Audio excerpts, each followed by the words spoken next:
여러분 안녕하십니까? 박용의 뉴스 라이브 문을 엽니다. 살충제 계란에 간염 소시지, 생리대 문제까지 하루도 맘 편할 날이 없는 요즘입니다. 서울시가 저소득 소녀들에게 지급한 생리대가 또 하필 릴리안이라고 하죠. 여러 가지로 시끄러운 요즘, 다행히 용산구에서는 결국 화상 경마장 이전이 결정됐다는 소식이 들어와 있습니다. 이 소식 오늘 현장 연결해서 자세히 들려드리도록 하겠습니다. 8월 25일 박용의 뉴스 라이브 지금부터 시작합니다. 오늘의 헤드라인입니다. 용산 화상 경마장이 올해를 끝으로 폐쇄되고 건물 매각이 추진됩니다. 주민 반대 운동 1,500여일 만에 이루어진 결과입니다. 포천시 소우룹 일대 탄약고 주변 군사보호구역이 일부 해제됐습니다. 축구장 450여 개 면적입니다. 오늘 새벽 경기도 이정구의 한 비닐하우스에서 불이 나 700만 원 상당의 재산 피해가 발생했습니다. 1인 가구가 늘면서 최근 2년간 서울시의 무연고 사망자가 600여 명으로 집계됐습니다. 5, 60대 남성 비율이 가장 많았습니다.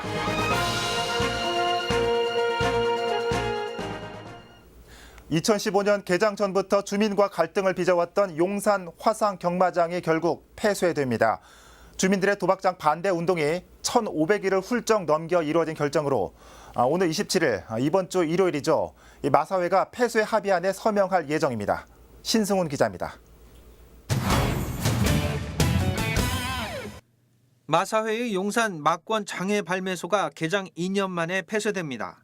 지난 23일 용산 화상 경마 도박장 추방대책위원회와 더불어민주당 을지로위원회 그리고 마사회와 농림부가 최종 조율을 마친 것으로 확인됐습니다.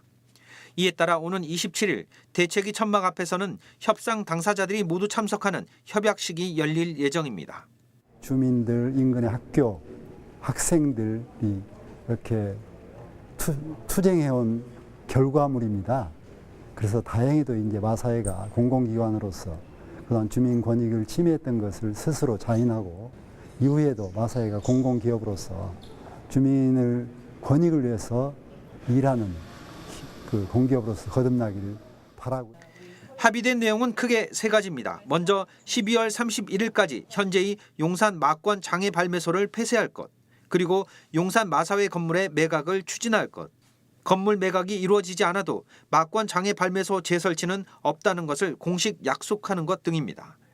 이 같은 내용을 바탕으로 오는 27일 협상에 참가했던 대책위와 을지로위원회, 마사회가 공식 협약을 체결하게 됩니다.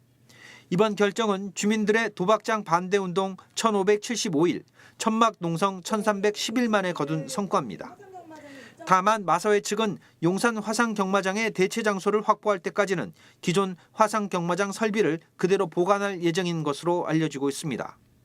딜라이브 서울 경기 케이블 TV 신승훈입니다.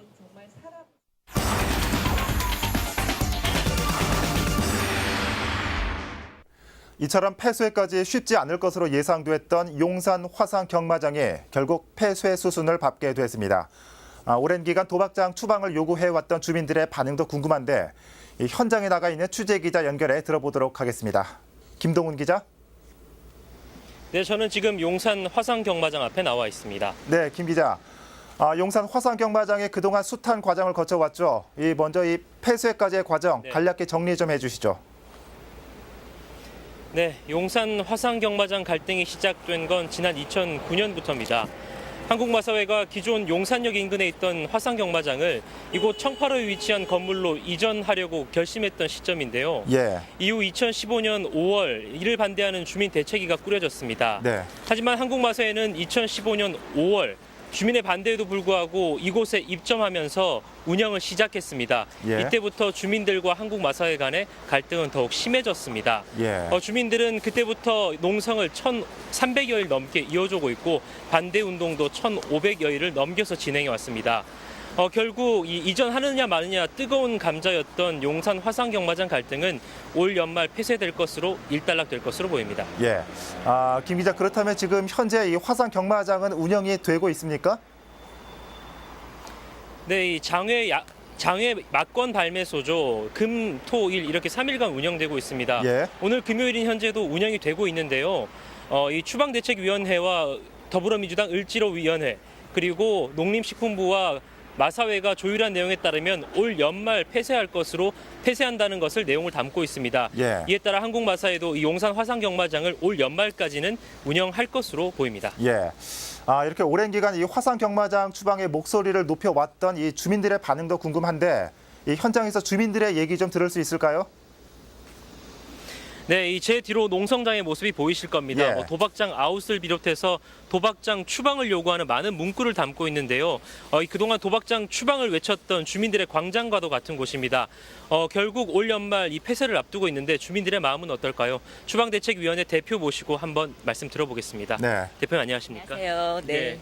먼저 이렇게 축하 아닌 축하의 말씀 좀 드리겠습니다. 네. 먼저 소감이 궁금한데 어떻습니까?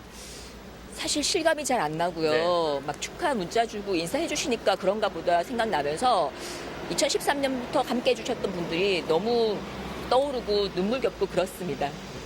그럼 막상 이렇게 또 폐쇄를 앞두고 있는데 어떤 부분이 가장 보람차고 또 어떤 부분이 가장 이렇게 가슴 깊숙이 와닿습니까? 사실은 언제 끝날지 모르는 싸움을 한다는 게 굉장히 힘든 일이었거든요. 근데 이제 끝이 보이니까 너무 기쁘고요. 우리가 정말로 원하면 이루어주는구나, 정의가 이루어주는구나, 그것을 아이들한테 가르치게 돼서 가장 뜻깊은 것 같습니다. 네, 그렇군요. 그리고 제 뒤로도 농성장이 있습니다. 이 농성장도 뭐 어쨌든 철거를 앞두고 있기 때문에 농성장도 어떤 정리가 돼야 될 부분이긴 한데 네. 앞으로의 계획, 또 이 농성장 철거를 비롯해서 앞으로의 계획은 어떻습니까? 네. 글쎄요, 마사회가 지금 당장 영업을 안 하는 건 아니라서 우리는 마사회가 여기서 화상경마 도박장 영업을 할 때까지는 농성을 계속 할 것이고요. 그리고 앞으로도 글쎄요, 이제 마사회가 나가게 된다면 지금 있는 분들, 지역 공동체가 어느 정도 형성됐기 때문에 더 좋은 일을 할 수 있는 모색을 해보려고 합니다. 네, 네, 대표님 말씀 잘 들었습니다. 고맙습니다. 네. 이 주민들의 광장과도 같은 곳입니다. 이전하라, 폐쇄하라. 그동안 외치고 또 버텨왔던 주민들의 노력이 또 고스란히 전해집니다. 지금까지 올 연말 폐쇄를 앞두고 있는 용산 화상경마장 앞에서 전해드렸습니다. 네. 김동훈 기자 잘 들었습니다. 1,500일간의 반대 농성 결국 주민들의 목소리에 손을 들어주었습니다. 이제는 편히 생업으로 돌아가실 수 있게 돼서 정말 다행입니다. 용산구 연결해봤습니다.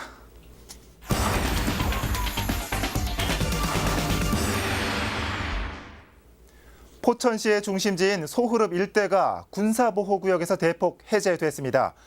터널형 탄약고 통합 이전 사업이 마무리됐기 때문입니다. 하지만 전면 해제를 요구해온 지역 주민들의 불만은 여전하다고 합니다. 현장에 나가 있는 취재기자 연결해서 자세한 얘기 들어보도록 하겠습니다. 유승한 기자. 네, 저는 지금 포천시 무복리에 나와 있습니다. 네. 자, 지금 유 기자 뒤로 보이는 곳이 탄약을 보관하고 있는 군부대입니까? 네, 그렇습니다. 이번에 터널형으로 새롭게 구축한 탄약고가 저 뒤쪽에 있는 탄약고입니다. 예. 정문 모습이 좀 보일 텐데요. 이 탄약고 주변 지역이 좀 군사시설 보호구역에서 대폭 해제됐는데도 주민 불만은 여전하다고요? 네, 그렇습니다. 탄약고 주변 지역 주민들은 규제 때문에 재산권 행사에 있어 제약을 받아왔습니다. 예. 이번에 해제 조치된 면적이 약 100만 평 정도 됩니다. 이 정도면 축구장 450개 면적에 해당하는 규모인데요. 예. 문제는 이번에 해제 조치된 면적이 전체 규제 대상 지역을 놓고 볼 때 절반을 조금 웃도는 수준이라는 겁니다. 네. 주민들은 아직도 많은 지역이 규제에서 자유로울 수 없는 만큼 좀 더 완화해 줄 것을 요구하고 있습니다. 예. 저로서는 뭐 요구했던 거에 50%밖에 안 돼서 저는 뭐 아주 불쾌합니다, 지금도. 예? 그리고 여태까지 5, 6년간 우리가 요구했던 거 성과는 이것밖에 안 돼서 저는 뭐 위원장으로서 뭐 주민들한테 뭐 욕을 먹고 있습니다, 지금 현재. 예, 지금 주민 인터뷰를 살짝 봤는데 그렇게 만족해하는 모습은 아닌 것 같습니다. 아무래도 좀 재산권 행사에 제약을 받아왔기 때문일 것 같은데 어느 정도입니까, 유 기자? 네, 군사시설 보호법 규제 중에서도 가장 까다롭고 제약이 큰 게 탄약고 양거리 규제라고 합니다. 예. 탄약이 폭발했을 때를 대비해 안전거리를 확보해 두는 건데요. 건축행위 자체가 불가능할 뿐 아니라 농업활동 또한 자유로울 수 없습니다.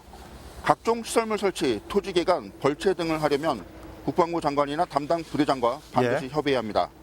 쉽게 말해서 내 땅에서 누릴 수 있는 모든 권리를 제약받는다고 볼 수 있습니다. 그렇군요. 주민들은 안전에 문제가 없는 범위에서 제도 개선을 요구하고 있습니다. 예.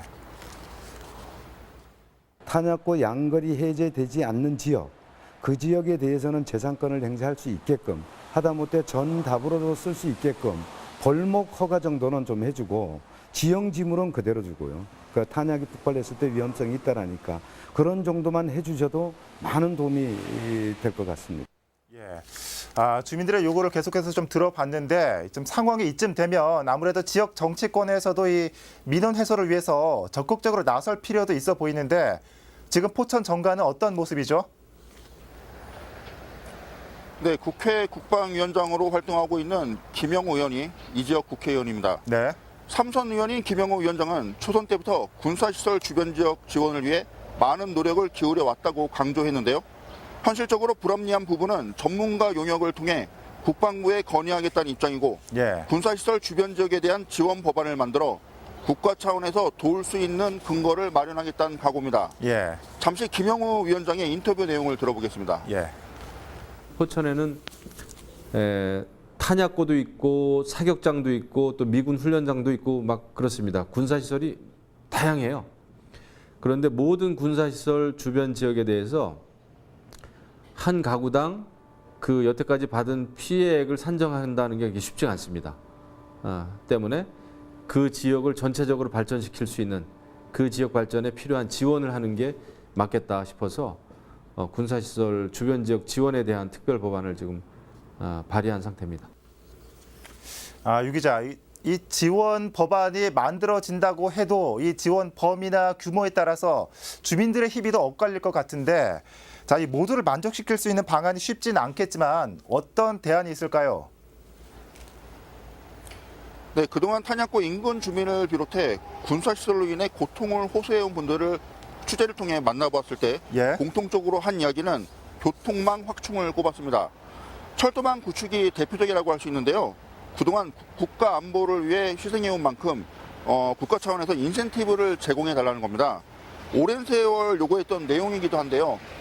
현재까지는 실현 가능성이 그리 높게 평가받지는 못하고 있습니다. 예. 지금까지 포천시에서 전해드렸습니다. 네, 유승환 기자 수고했습니다. 그동안 이 사격장 주변 소음과 도비탄의 개발 제한까지 포천이라는 이유로 그동안 많은 피해를 감내했어야 하는데 앞으로 더 많은 변화를 기대해 보도록 하겠습니다. 포천시 연결해봤습니다.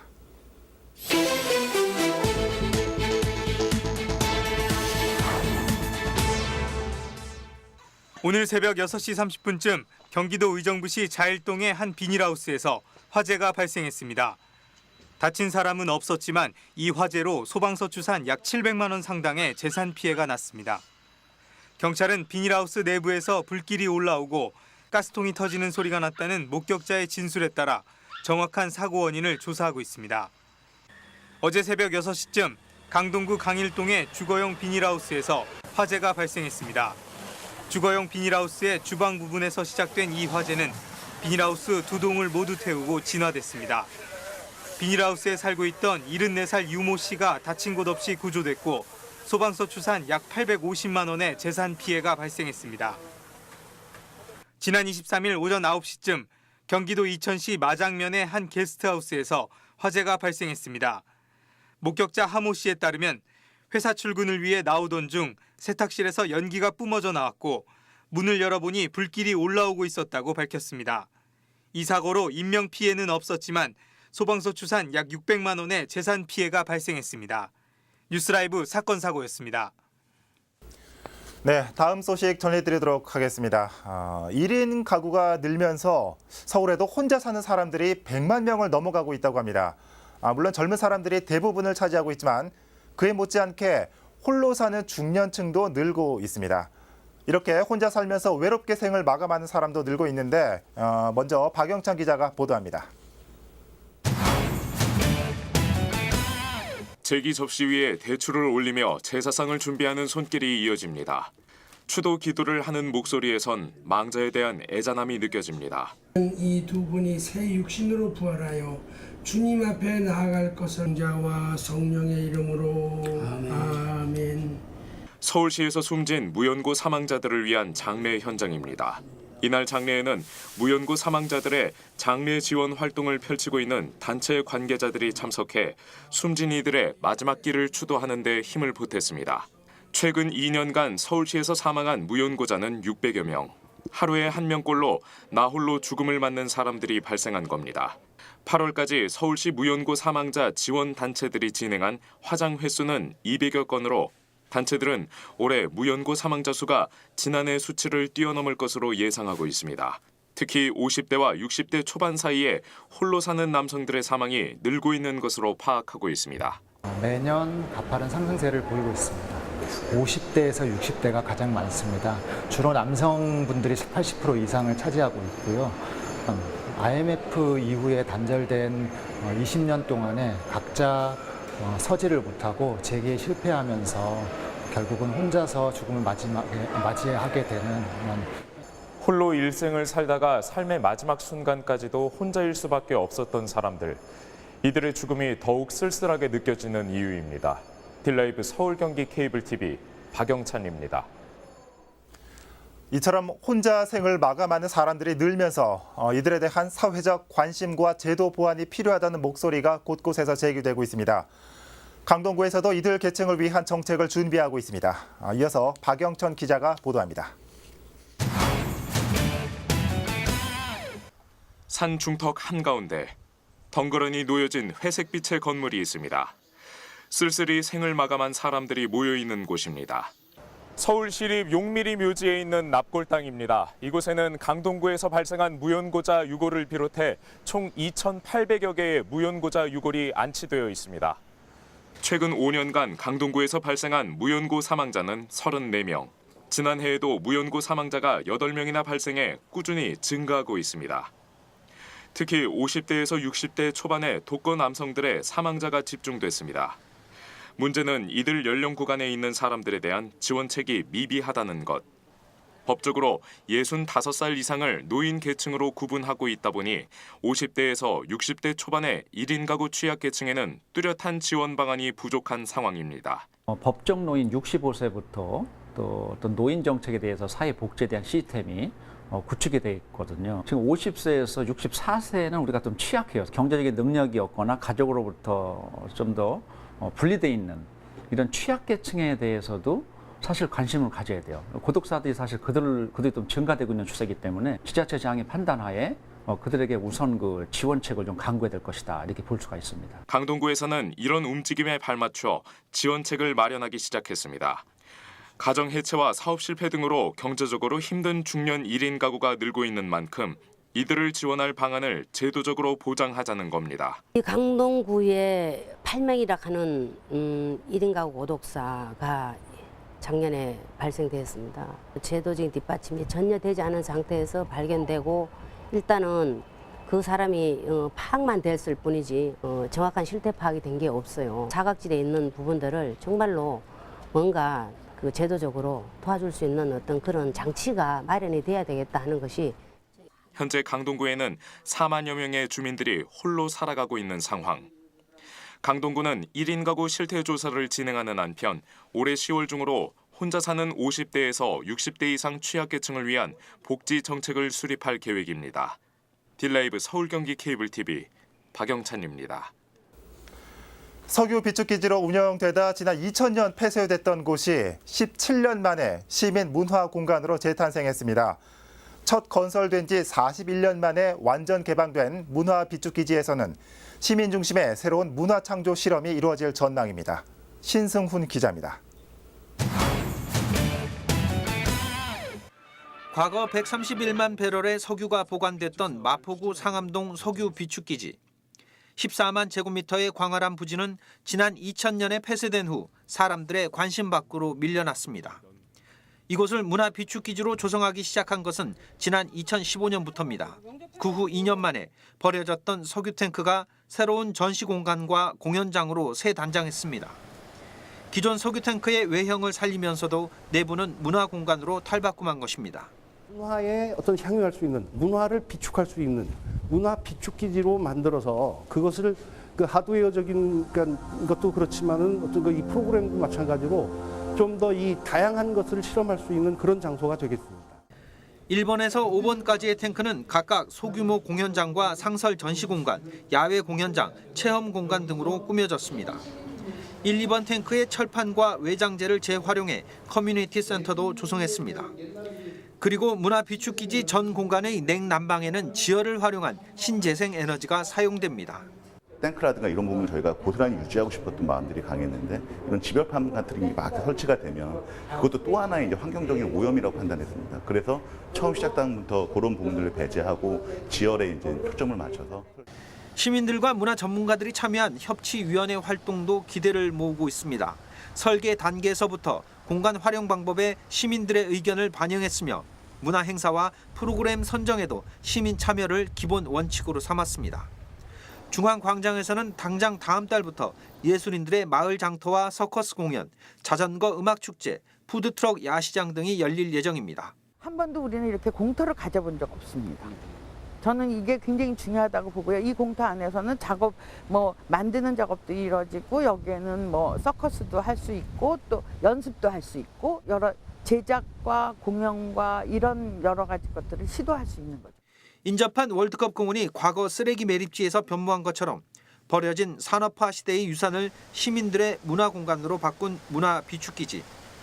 도시 재생의 명소로 시민 주도형 문화 공간으로서 새로운 탄생을 공표했습니다. 딜라이브 서울 경기 케이블 TV 신승훈입니다.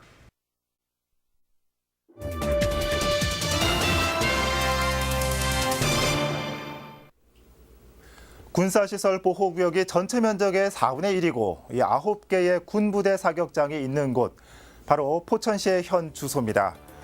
동네 골목에, 외양간에 그 어디든 훈련용 포탄이 떨어지고 헬기 소리에 불면증이 걸린 주민들까지. 지난 67년간 외쳤던 목소리는 이제 미약하지만 조금씩 변화의 모습을 보이고 있습니다. 용산 화산 경마장 앞 1000일이 넘는 울부짖음도, 내 땅에 내 농사를 짓게 해달라는 목소리들도, 어쩌면 더 잘 살게가 아니라 남들과 똑같이 살고 싶다는 당연한 외침인데도 불구하고 그 과정이 그렇게 쉽지만은 않은 것 같습니다. 박용의 뉴스라이브 마칩니다. 시청해주셔서 고맙습니다.